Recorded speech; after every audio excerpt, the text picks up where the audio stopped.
I'm going to take a different approach to this episode, along the same vein as the last one, because as you can tell by the title, there's a backstory behind these podcasts, the books that I've been writing, and so forth. And I thought, well, maybe it's time now to share that, because it's very much time to understand how to work with adversity and to expand consciousness and to become more capable of walking into the unknown with some degree of confidence. So at some point in your life, you've probably faced adverse conditions that could have taken you out. You may have felt disheartened about the way the world is heading, or wondered if life has meaning or purpose, or, more of an existential type of question, but that question about who am I, why am I here, but also what is going on in the world today. So this episode then takes you behind the scenes into what happens when your conditions turn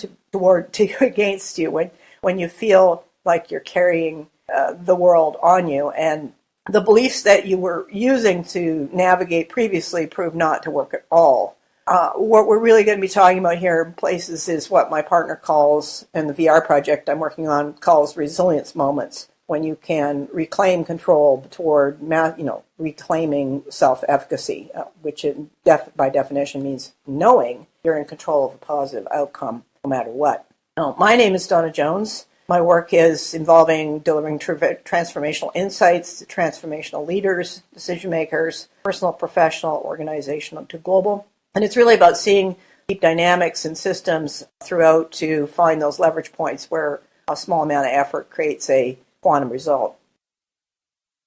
In early 2003, I got a kick in the pants. It was served up with the awareness that organizations had an undertow that pulled back ambitious change. So the best that could result was incremental. With my eye on the planet's ecological capacity to support the economy, on the massive disconnection between humanity and human decisions and the planet's support systems that we rely on, incremental change just wasn't and isn't good enough. As a species, it felt clear to me it was time to adapt and fast.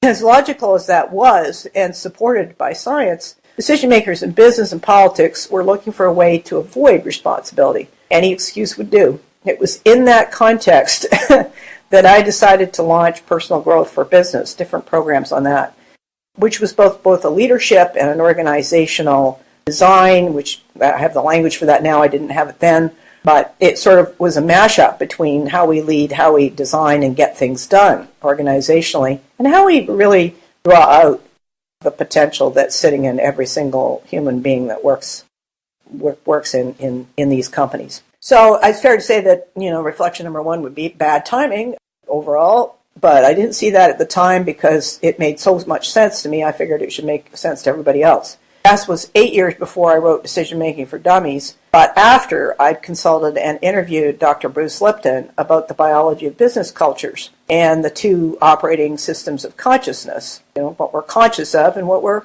unconscious of. And of course, there is a subconsciousness as well. Our conversation back then included the important role of the working environment, the social, emotional environment, and the repeating patterns that make what you do as a leader have a massive impact on how organizations change. However, it does take more of a collective effort, clearly, when you're working with organizations. The fractal evolution, by the way, just to give it a definition, which is what we're talking about here, is if you think of the stacking dolls you can find in Estonia, in the Ukraine, in many shops, even in North America, the big doll on the outside has an exact replica on the inside, which has an exact replica on the inside of that.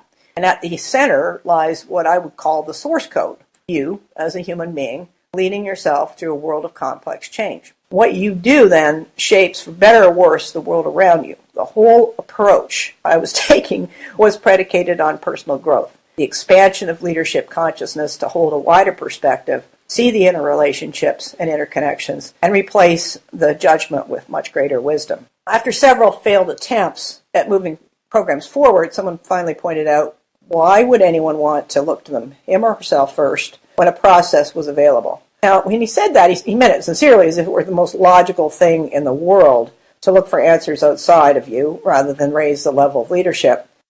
It took me by surprise. The story of homelessness begins in 2008 when the recession hit, and by 2009, I'd sold my apartment, walking away with $1,000. I lost all my equity and my investments and the RRSPs and, everything just sort of melted away over a period of time, obviously. So I began to move from one place to another. But meanwhile, all the things that my generation was told you make you a success and essentially give you status went out the door, leaving a void. So that left me kind of confused, rudderless, if you will, not sure where to go next, because the rules that I thought were supposed to guide you to success didn't work. I knew what I cared about, but I did not know how to connect that to the world, and also to connect it in the world in a way that had value for people.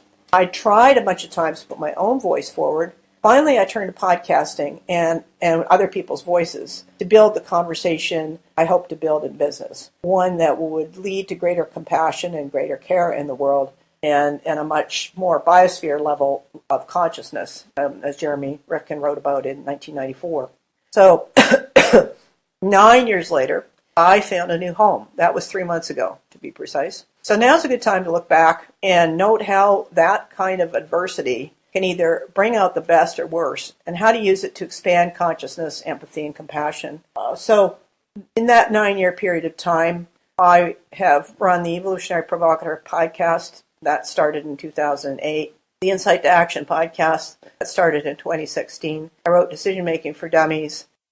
I contributed to The Intelligence of the Cosmos, and then co-authored along with 6 other brilliant authors From the Hierarchy to Higher Performance. We're in a very exciting creative time, and that is how I spent that 9 years wondering. Step back for a second and say, well, okay, how'd you get there? What happened? You can appreciate that when everything that you think, the rules of the game of life that you think are how it's supposed to be don't work, it gets a little disconcerting. And so I basically had to really take a close look at where were my beliefs holding me back. And this was the early days of the work. One of the beliefs that a lot of people are raised on is if you work hard, you will succeed. The idea of not working hard is not an argument for working less, but it is an argument for balancing between action and reflection. What I discovered then is when you work really, really hard with your nose down, you don't have your head up to see what's coming, to see what context you're in, to know where to go, what to do next, you're to gauge your sense of timing, to adapt your speed to match what the realities are around you. You're just working hard. And there's a lot of organizations that are addicted to their to-do list to the point where they're burning their people out and they're not looking around and balancing all that action with some space to sort of say, hey, what's going on in the world and what do we need to do to change to match that. The second belief that I'm going to name in this program is if you don't succeed, it's probably you. It's your fault. You're doing something wrong. Now, that's always possible, of course. It's the first stop we go to. If you're not marketing properly, you're not positioning something properly, you need to brand, you need to do something else. But when I experimented with all those things and nothing really changed, I discovered the real reason was a lot deeper and much harder to pinpoint. So that sort of period or cycle, if you will, of working hard and getting nowhere, is actually one that a lot of companies are in now as well, because they're running hard to get to the same place. And that's an indication that there's not enough balance, there's no foresight, you've got to actually pull out of the rut and take a look at the larger space. So it's not terribly surprising that this depression statistics are through the roof. I know for me, I was bordering on depression, but I'd spent some time visiting that deep, dark hole before, and it really wasn't a place I was interested in revisiting. So it's what I think of the spiral down. When things are getting worse, you just watch your energy spiral down, and you can actually reverse that, but you have to be observant. So I started paying a lot more attention to my focus. Where was my energy going? There's a shamanic law that says energy flows where attention goes. In any particular moment, where was my attention going to? What I didn't have, what I lacked, or what I did have, even if it wasn't there, but could be acted upon as if it was. And I know that sounds a bit vague and conceptual and high level, but in reality, that is how you literally, as on the episode with Wade Davis, you dream things into existence. You bring them into existence that way. So focus and being able to shift perspective in the moment is one of the most valuable skills you'll find on your personal journey, and to overcome any kind of adversity in the moment. So if you're starting a startup, the same thing applies. You can call it cognitive agility if you want, plus self-awareness. Either way, it leads to a capacity to interrupt a negative thought path and redirect it to a positive, to notice when you're sort of going down that dark path of everything this is wrong with this picture, to rebuilding into a more positive oriented. And it's still, there's nothing wrong with people saying, oh, well, I'm not being realistic. Yeah, you are, but you can also destroy yourself. So the question is, what exactly do you want to be doing? The first story then involves a moment in the first 3 months, because I was staring at $5 wondering whether to spend it on gas or did I spend it on food. Now, the circumstances were that I was at that time chairing a transition group for professionals in career transition on a voluntary basis, and I was living in a remote location. And it really made me mad that I had to ask the question in the first place. So that, even just observing that I was angry, was a poor use of my energy. Then I remembered a story I'd seen about Ewan McGregor, Charlie Borman, motorcycling to the south tip of Africa. Villagers had heard they were coming, and so they put signs out on the road so they could come for dinner, inviting them for dinner. Actor Ewan McGregor knew, sitting on the dirt floor of the hut, someone wasn't going to eat that week so that they could host these, the two travelers. Yet the people were honored to have them stop and stay for food. So for me, it was a perspective I needed to hold in the moment. Gratitude for that moment. Choices became so much easier that way. Keep in mind that I'd been heavily judged for sticking to my sense of purpose, and that was to expand consciousness of business, to become leaders, and to regenerate and rejuvenate life support systems on the planet, the same thing that had been drawing down since the industrial period, to reverse that and become leaders. So that has what had meaning and value for me. And I'd been judged for not being desperate, not just getting desperate, not going out and doing whatever it took to survive. I.e. getting the big suggestion that I had was, why don't you become a greeter in Walmart? And so it was like nobody had a clue. It would have not lasted an hour, I don't think. In fact, I did try working in retail because I used to have a store, and I thought, oh, this will be fun. Hear myself rationalizing it. And about a week, my face had broken out into a rash, and I was a mess. So your intuition can sometimes speak to you in multiple ways. That was one way that mine was telling me through these physical symptoms. The environment was not healthy. Biologically speaking, depression is repression of expression, meaning there's some deep aspect crying to be heard, to find a place to contribute that has meaning and a sense of belonging. The goal's got to be big. It's got to be a 10x goal, something way bigger than yourself. The statistics for depression globally are ridiculous, 1 trillion annually. Combine that with the level of disengaged employees, it really points us to work cultures that are not engaging. My chapter in From Hierarchy to High Performance spoke to this directly. Personally, what I noticed was how I felt at a heart level. If an environment was depleting my heart, I was giving more than receiving, and burnout was going to result. Burnout or depression out of depleted heart energy. Now, you've probably heard this saying, are you giving it a full-hearted effort, or is it a half-hearted effort? That's the same, pointing to the same use of the heart energy as a diagnostic. By far the easiest place to know if you're willing to go through the day-to-day or follow what has purpose is to pay attention to your heart's energy. Do you feel pulled toward or repelled or exhausted? Do you need to step away until there's clarity? Because if you're confused, well, then that's clear. It's not clear, so you step back. So every time I thought of abandoning my mission of reconnecting people, business in particular, to caring about a bigger goal, I would lose heart completely. Every time I thought of abandoning that purpose, I would lose my heart. My heart energy would just deplete. It was in those moments of despair and powerlessness that I realized I really had to manage my energy and my emotions to rise above the conditions I was in and to stay on purpose, just as I talked about in the last episode. In the 9 years of nomadic wandering, I faced a huge amount of judgment, and almost all of it was because I was deviating from the norm. I did not do what everyone thought I should be doing. I wasn't conforming to societal expectations. I didn't have the trappings, the material possessions that you're supposed to have. In fact, I'd lost them all. So I was viewed as a failure with my own generation, but interestingly enough, young generations and a few rare souls in my similar age group saw leadership.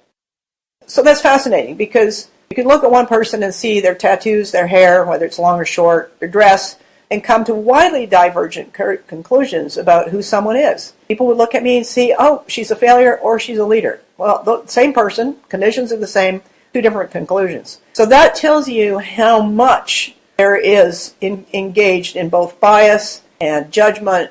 I think the pressure to conform is similar to the pressure that produces coal. You either get stronger by rising above it or you crumble. My daughter calls it grit, and it's obviously leadership is made of grit.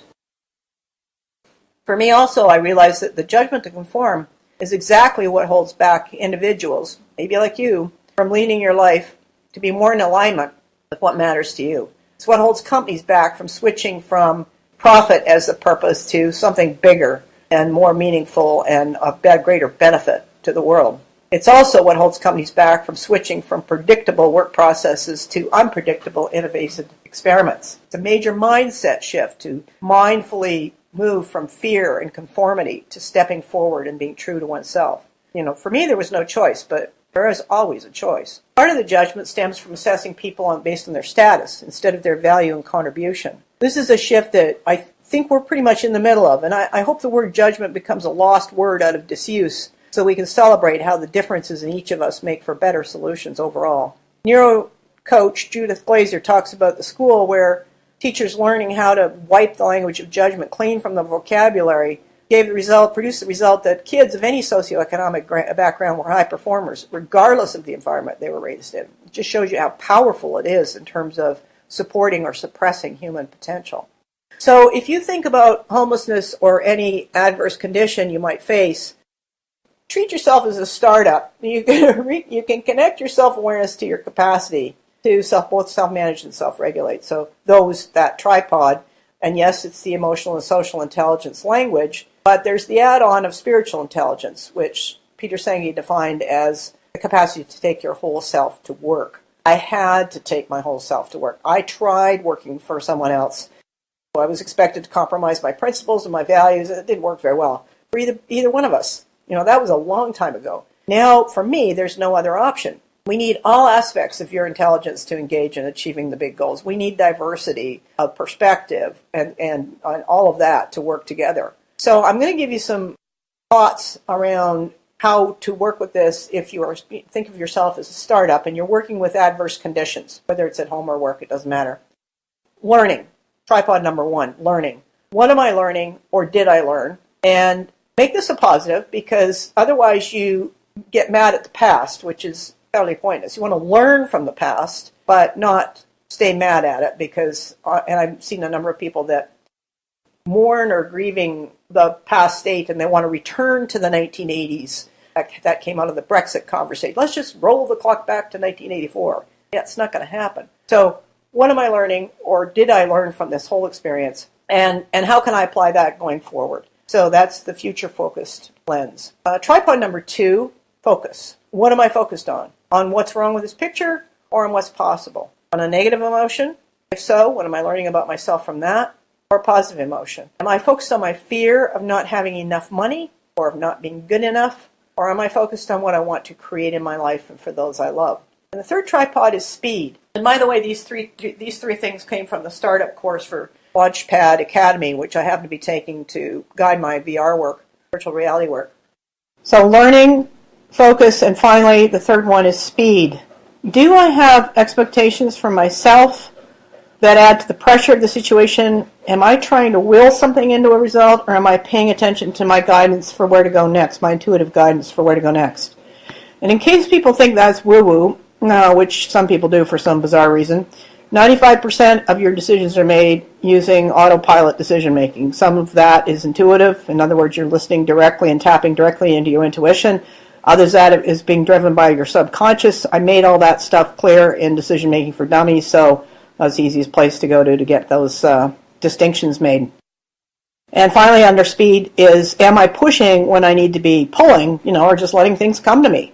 Which actually doesn't translate into an excuse to sit on the sofa and binge watch Netflix for months at a time. But it does translate into knowing how to pull. I think there's a book that my good friend and colleague Stelia Verzera talks about, the power of pull. Point being that there's some resources out there if you need them. So homelessness to me was like a bungee jumping into the unknown and the uncertain. It's been a wild ride. It brought a ton of anxiety at first, and then more of a calm state of surrendering to the moment, every moment. As it turns out, being nomadic for 9 years became the vehicle to really clear out. I thought I cleared out a lot of fixed beliefs back in the 90s, but I cleared out a whole lot more about how the world works, my world works at least, and replaced them with the capacity to work with what shows up and feel really good about it. To be at peace with that, not to be angry or resentful or any of those kinds of things, just to be at peace with whatever it is. It's working with what emerges. Otto Scharmer calls it leading from the emerging future. And it is truly what that amounts to. It's not trying to bend or control things in your mind, but to allow things to show up. To stay in trust, even when you're looking at things that just seem you can't see the hope. And it's just so much bent on self-destruction. Hope is the currency of leadership to leading to something much larger than the self. You can appreciate that working with what emerges naturally is essentially leadership and organizational transformation in terms of working with the deep dynamics driving destiny, so to speak. Expansion and restoration of a unified consciousness, which is what certainly I came into the world with, was being able to see things all interrelated. And then you forget you can see it that way, and you have to remind yourself. So it's quite a hilarious process. So expansion and restoration of a unified consciousness where everything sits on one field of existence. There's no duality, no polarity. It's not either or. It's not the kind of stuff we're seeing in American politics right now, or other politics worldwide, for that matter. It came about as I was in the experience of being judged and observing it from a more neutral emotional place at the same time. So it's pretty much the same skill that would allow you to lose all that currently defines you, your job, your relationship, or your money, so that you can peel away the clutter to see what you truly value. What matters the most? And the answer will be universal in character and value, i.e. money is not a value. Financial security might be. So, doing some understanding of what you value and values, or your values, core values, the non-negotiables in particular, is really helpful for these, finding your way in these kinds of processes, experiences. The definition of consciousness, as Ervin Laszlo put it in episode 1, What is Reality, of the Insight to Action podcast, is that it is the sum total of your intuitions, beliefs, assumptions, and amounts to your perceptions. It's how you see and perceive the world. It is how you filter reality, and why some would see me as a leader and others saw an epic failure. It's why some could see me wandering around homeless, speaking and writing and sticking to my purpose and see leadership, while others saw someone who was lost but not see any of the rest of it. Adverse conditions are what we all face when collectively tackling the big complex issues that threaten the survival of humanity.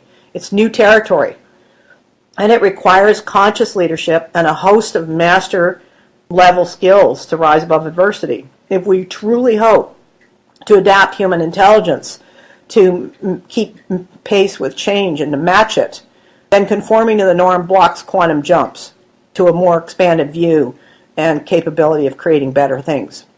So if you've faced adversity, if you've developed skills and you've not succumbed and rolled back and stayed in the place of feeling the victim of circumstance, consider it invaluable training and learning for what needs to be done ahead to address climate change, ecological degradation, and the other global risks we face now.